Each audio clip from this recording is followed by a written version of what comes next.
నీలానే నువ్వు ఉండాలనుకుంటున్నాను. నాలా నేనుంటే నీకోకేనా? ఉండట్లేదుగా. తెగిన గాలిపటంలా యాడకో ఎగురుతుండవుగా. గాల్లో పేక మేడలు కట్టెత్తున్నావు కదా, మునగ సెట్ ఎక్కెత్తున్నావు కదా, అంబానీ అన్నయ్య అన్నట్టు మాట్లాడెత్తున్నావు కదా. మాట్లాడానంటే అవే నిజాలు కాబట్టి. ఏంటమ్మా? గంగోత్రి, నాలానే నన్ను ఉండమంటున్నావు కాబట్టి చెప్తున్నాను. మీ అమ్మమ్మ గారి దగ్గర నేను ఏం మాట్లాడానో ప్రతి మాట వాస్తవమే. ఆహా, అయితే తమ నాకు డబ్బున్న వాళ్ళంటే గిట్టరని పేదవాళ్ళ నన్ను ప్రేమించడానికి వచ్చారన్నమాట. ఎగ్జాక్ట్లీ. బుర్ర తబల వాయించొత్తను ఏమనుకుంటున్నావు? లేదు గంగోత్రి. మళ్ళీ అదే నిజం అన్నావు అంటే ఊరుకొని చెప్తున్నా. అబద్ధం అని చెప్తే సైలెంట్ అయిపోతావా? ఈ మాట అమ్మమ్మ కాడికెళ్ళి చెప్పు, సంతోషిస్తాను. అప్పుడు ఇక మన పెళ్ళవదు. అయ్యాక తెలుస్తుంది కదా. తెలిస్తే మాత్రం మనకొచ్చే ఇబ్బంది ఏముంది? నీకలా ఉంది సిద్ధు. ఉన్నదేగా కనబడుతుంది గంగోత్రి. నీకేముందని? మీ అమ్మమ్మ గారికి చెప్పినవన్నీ ఉన్నాయి. యాక్చువల్లీ ఇంకా చాలా ఉన్నాయి, చెప్పలేదు. బాబోయ్, అది నోరా తాటిమట్ట. తడుముకోకుండా నాకడే చెప్పెత్తున్నావుగా. నీకింకా ఎలా చెప్పాలంట? చెప్పినవన్నీ చాలు, ఏమీ లేవని అమ్మమ్మ కాడికెళ్ళి చెప్పే. అబద్ధం చెప్పమంటావేంటి? నిజం చెప్పమంటున్నాను. చెప్పింది నిజమే అంటున్నాను. సిద్ధు, నీకు నేను ముఖ్యం అనుకుని ఇంతకు తెగిస్తున్నావు. అంతవరకు వస్తే నాకు నీకన్నా అమ్మమ్మే ముఖ్యం. ఆవిడ పరువు ముఖ్యం. ఆవిడ గౌరవ మర్యాదలే నాకు ముఖ్యం. అవి నీ వల్ల పోతాయి అనుకుంటే నిన్ను వదులుకోవడానికి కూడా నేను వెనకాడను. జాగ్రత్త. అరే, చెప్పినవి అబద్ధాలు కానప్పుడు భయపడాల్సిన అవసరం ఏముంది గంగోత్రి? ఆవిడ తలదించుకునే పరిస్థితే రాదు. నన్ను నమ్ము. నీ మాట నీదే గాని చెల్లి అమ్మమ్మకు నిజం చెప్పనంటావు, అంతేగా? ఎన్నిసార్లు చెప్పాలి నేను చెప్పిందంతా నిజమే అని? సరే సరే, ఇప్పుడు చెప్తున్నాను విను. నీ నాటకాలని సాగనివ్వను. నీకు అడుగడుగునా నేనే అడ్డుపడతాను. నీచాన్ని ఆవిడికి నిరూపిస్తాను. నిలిచేది నిజమే అని నీకు నమ్మకం ఉందిగా? 100%. అయితే మనల్ని ఆ దేవుడు కూడా వేరు చేయలేడు. మన పెళ్లి జరుగుతుంది, మన ప్రేమ గెలుస్తుంది.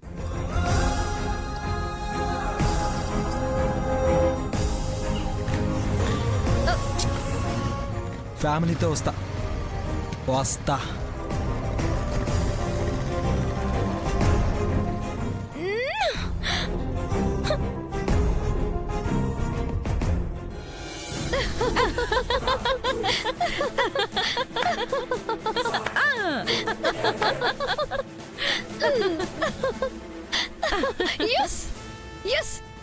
ఇదే అనుకున్నాను, అదే అయింది.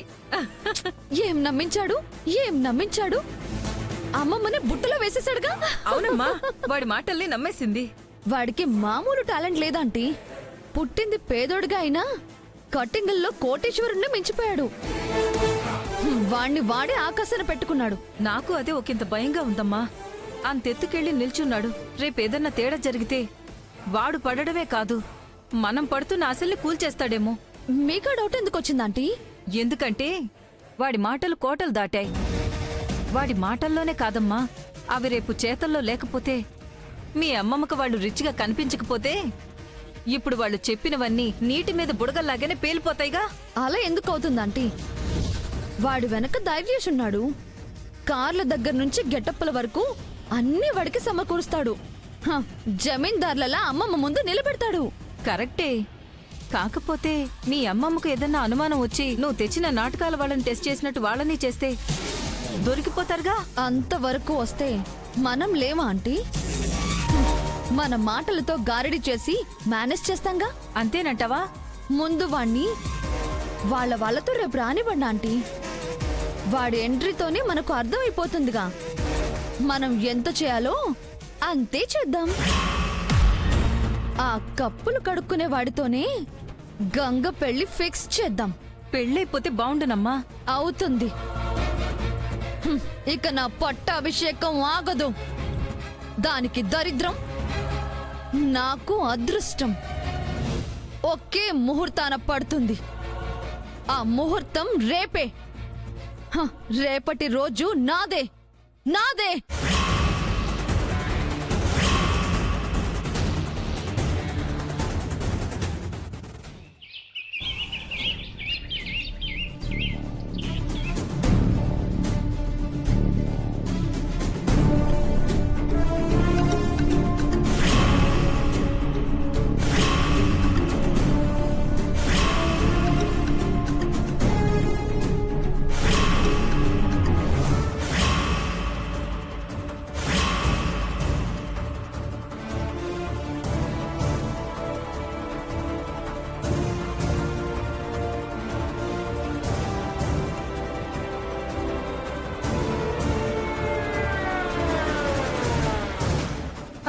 వచ్చినట్టున్నారు. పదండి. కంపు చేసుకోవడానికే వస్తున్నట్టున్నారు.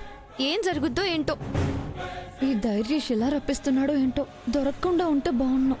రిచ్గా రావడానికి డబ్బులు ఇద్దామనుకుంటే ఫోన్ లిఫ్ట్ చేయకుండా వచ్చేసాడు. తమ్ముడు ధైర్యం ఏంటి?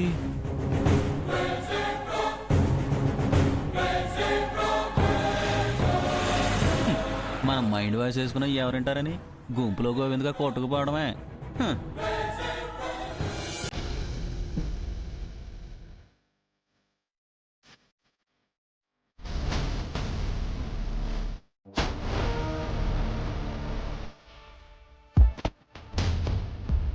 నీకు అస్సలు బుద్ధి లేదు సిద్ధు. మీ ఓనర్ అమ్మ కారేసుకొచ్చావని నాకు తెలుసు. నా మాట వినలేదుగా. అమ్మమ్మ పట్టేసుకుంటుందిలే.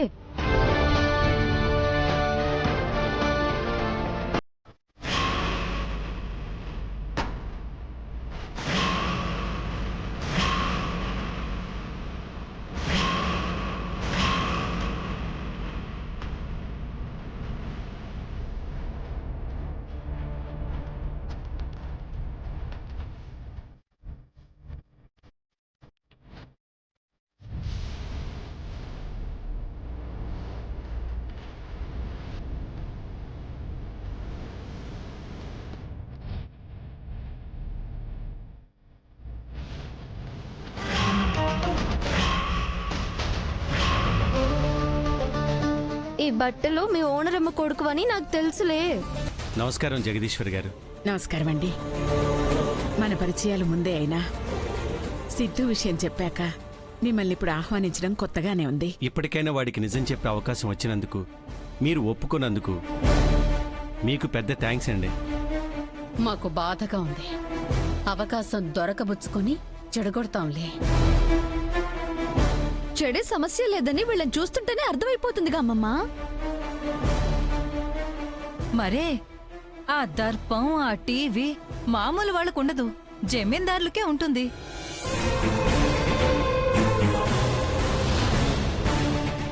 జమీందారులే, డౌటే లేదు కదా నానమ్మా? కారు చూస్తుంటే తెలిసిపోతుంది బాబు, ఈ బాబులు దొరబాబులేనని. ఏంటి ఈ ఒక్క కారుకే? మా తమ్ముడికి ఇలాంటివి బోలెడున్నాయి. అవన్నీ చూస్తే ఇంకేమంటారు? అబ్బో, ఈవిడ కూడా నటిస్తుంది. అమ్మమ్మని నమ్మించేద్దామని.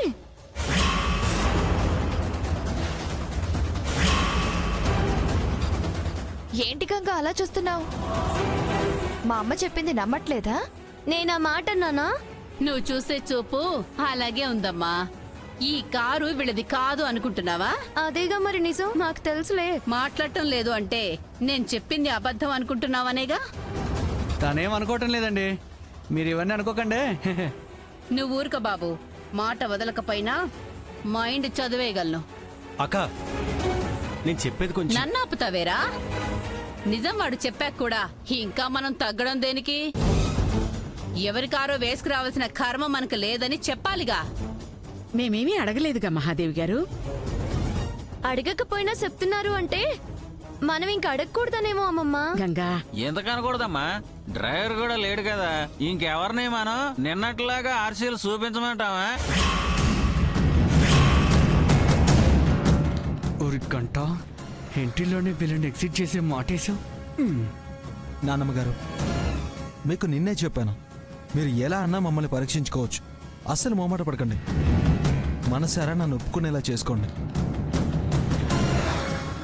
తమ్ముడు, ఇది మరీ బాగుంది. మేమేమన్నా నీకు ఎగ్జామ్ పెడుతున్నావా పరీక్షలు రాయడానికి? అదేం లేదు, లోపలికి కదా. ఆహా, లేదు బాబు. మనసులో అనుమానాలు ఎప్పుడు ఉండకూడదు. ఎప్పటికప్పుడు క్లియర్ చేసేసుకోవాలి. అయితే మీరు ఉండరయ్యా, ఎందుకు కెలికి కెలికి రక్కించుకోవాలని చూస్తున్నారు? సిద్ధు, ధైర్యశ్కి కూడా లోపల అనుమానం ఉన్నట్టుంది, అందుకే సైలెంట్ అయిపోయాడు. అయ్యయ్యో, ఈ మౌనానికి అర్థం అది కాదండి. తర్వాత అవ్వబోయే వైలెంట్ గురించి. చూసావా? ఒరేయ్, సగం మాట్లాడి ఆగిపోతావేరా? వాళ్ళు డౌట్ పడరు. మీ డౌట్స్ అన్ని క్లారిఫై చేసుకోమని మేమే చెప్తున్నాం కదండి. సిద్ధు, చెప్పు గంగా, కారు కాగితాలు చూపించమంటావా? అంటే మేము కోటీశ్వర్లం అంటే నమ్మట్లేదనేగా? ఇంకా బికారి గాళ్ళని అనుకుంటున్నారనేగా? ఎంత అవమానం! అయ్యో మీరెలా అనుకోకండి. ఓ పక్క చేస్తూనే అనుకోకండి అంటారేంటండి?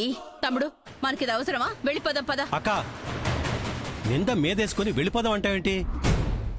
సిద్ధు నేను నిరూపించుకోవద్దా? ఏం వద్దండి, ముందు మీరు లోపలికి పదండి. లేదన్నయ్య, ఎవరికి అనుమానం ఉన్నా లేకపోయినా అనుమానం అయితే ఉన్నట్టు ఒకటి క్రియేట్ అయిందిగా. అదున్న వాళ్ళకైనా నేను చెప్పింది నిజమని తెలియాల్సిందే. ఎందుకురా నీకు నువ్వే అమ్మమ్మ కడ ఇరుక్కుపోవాలని సుత్తున్నావు? ఇక ఈ జన్మలో మనం కలవకుండా చేసుకుంటున్నావు కదరా, నీకు తెలియడం లేదు. తెలుసుకోవాల్సిన వాళ్ళ కోసమైనా ఆర్సీ చూపించాల్సిందే. ఏం చూపిస్తావు తమ్ముడు, వదిలే. ఇందులో తప్పే ఉందన్నయ్య, నన్ను ఆపకు. ఇది నా ప్రెస్టేజ్కి సంబంధించిన విషయం. నీకు ప్రెస్టేజ్ ఏంట్రా? ఉంది కాబట్టే నేను తెచ్చింది మాదే అని చూపిస్తున్నాను, చూడండి.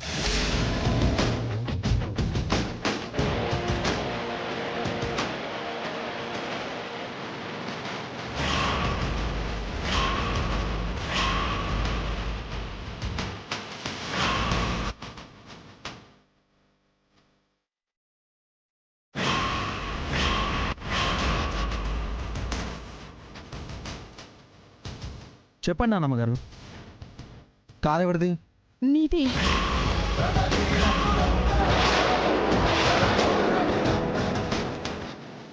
అమ్మమ్మ కావాలంటే చూడు చూడు.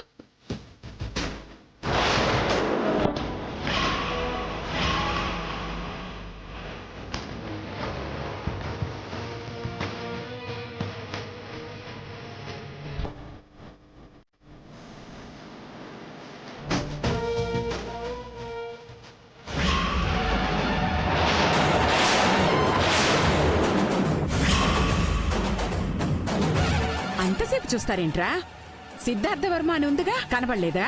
ఆ, ఆ, కనబడింది కనబడింది. ఇదిగో బాబు. అనుమానం పోయిందిగా. అసలు అనుమానిస్తే కదరా.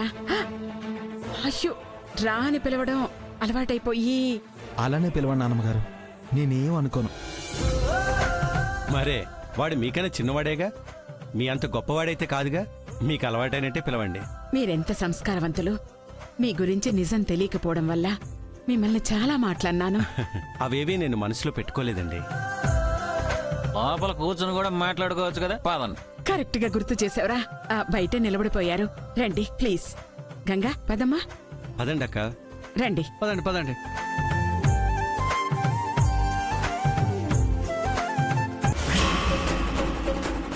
ఏంటన్నయ్య పక్కకి తీసుకొచ్చావా? సెటప్ ఏమన్నా తక్కువైందా? తక్కువ? ఎంత ఎక్కువ ఉంటుందని నేను అస్సలు ఎక్స్పెక్ట్ చేయలేదు తమ్ముడు. నాకే మతిపోగొట్టావు. ఇక మా నాన్నమ్మకి ఎలా ఉందో? ఆవిడ అనుమానం తీరినట్టే ఉంది కానీ అదడగడానికే నేను ఎక్కడ తీసుకొచ్చింది. కార్లంటే ఏదో రెంట్కి తెచ్చావనుకున్నాను. ఆర్సీలు నీ పేరు మీదకి ఎలా సంపాదించావు తమ్ముడు? అది అర్థం కాకే నేను జుట్టు పీక్కుంటున్నాను. ఇందులో అంత గండికోట రహస్యం ఏం లేదన్నయ్య. ఈ కారోడ్ ఆర్సీలకే నా పేరు వేయించి లామినేషన్ చేయించాను.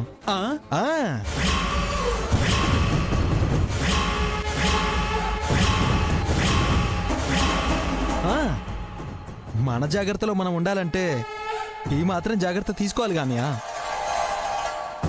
నువ్వు మామూలు షార్ప్గా లేవు తమ్ముడు. కస్స కస్స కస్సను కోసుకుంటూ వెళ్ళిపోతావు అంతే. ఏదో మీ ఆశీర్వాదం అన్నయ్య.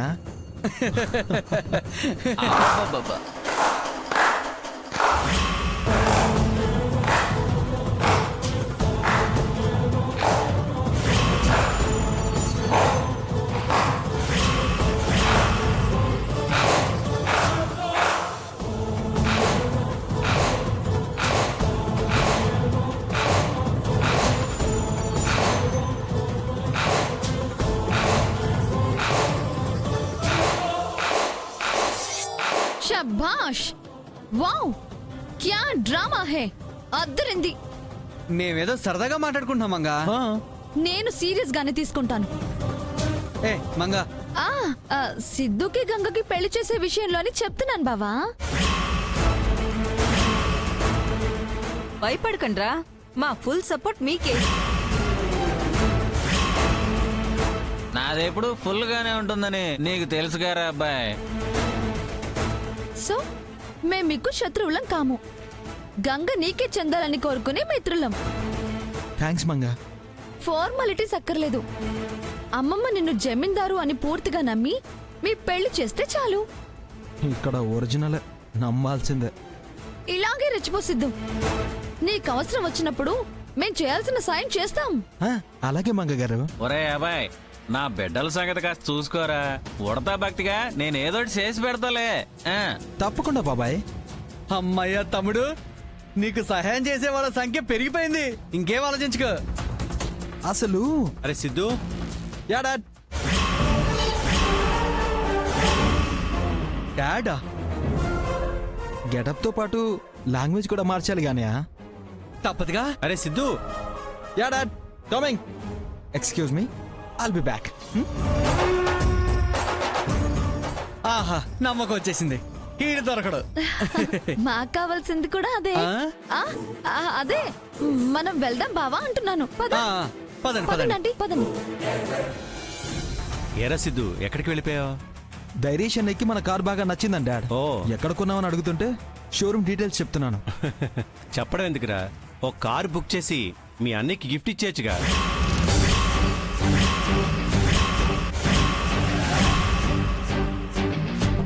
వామ్మో, ఈ ఫాదర్ ఇంకా బాగా బిల్డప్ ఇస్తున్నాడుగా. ఇది ఎక్కడికి వెళ్ళి ఆగుతుందో. పెళ్ళి ఆగకుండా ఉంటే బాగుండును. దొరికిపోతాడు. ఏంటి ముగ్గురు అలా ఫ్రీజ్ అయిపోయారు? ఏమైంది? బావ అతనికి కారు కొనిపోలేడేమో అనుకుంటున్నారేమో మామ్. ఆ, అలా ఏమనుకోలేదే. మరెందుకు అలా చూస్తున్నారు? అంత కాస్ట్లీ కార్ గిఫ్ట్ అనేసరికి ఆనందంలో మాటలు రాలేదంతే. నిజం.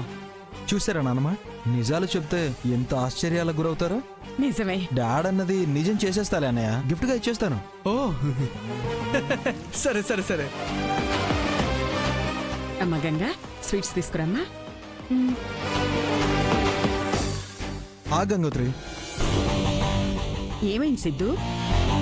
తన చేత తీపి తినే ముందు తన ముందే మా గురించి నిన్న మీకు చెప్పిన నిజాల్ని మీ ముందు పెట్టి నిరూపిద్దామనుకుంటున్నాను నాన్నమ్మ. ఇప్పుడు ఎందుకులే సిద్ధు? లేదు, మీకు తెలియాలి. వద్దంటున్నారుగా తమ్ముడు. చూశారుగా, సగం చెప్పి ఆపేశాడు. అందుకే ఇన్ని అనుమానాలతో ఇక్కడెందుకు అంటున్నాను. మహాదేవి గారు, వాడి సంగతి తెలిసి మీరు కూడా ఏంటండి? మరే మేడం, ఎడారిలో ఇసుక అమ్ముకునేంత మెదడే బాబుది, పట్టించుకోకండి. నువ్వుండ్రా. మీరైతే మాకు అవకాశం ఇవ్వాల్సిందే నాన్నమ్మ. సరే, మీ ఇష్టం. థ్యాంక్స్ నాన్నమ్మ గారు. సరే. డాడ్, ఉమ్.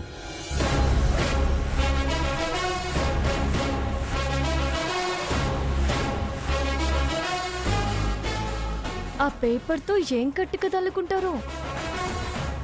మాకదే, మేం జమీందారులం కావని, మేం వేసుకున్న ఈ కోట్లు తప్ప కోట్లే లేవని, ఇక మీకెవ్వరికీ ఏ మూలన అనుమానం రాకూడదనే మా పుట్టు పూర్వోత్తరాలు చెప్తాను, వినండి. ఏ బుర్ర కదో చెప్పి ఇక మన బుర్రలే పనిచేయకుండా చేస్తాడేమో. మా మునితాత గారు రాజేంద్ర విజయేంద్ర వర్మ గారు, ఆయన హయాంలో ఆ కాలంలోనే 10,000 ఎకరాల ఆసామి ఆయన. దానాలు ధర్మాలు చేయగా మా తాత అమరేంద్ర వర్మ గారికి మిగిలింది 5 ఎకరాలు. ఆయన దాన్ని తన తెలివితేటలతో మళ్ళీ 10,000 ఎకరాలు చేసి రాజా జయచంద్ర వర్మ గారు అంటే మా తండ్రి గారికిచ్చారు.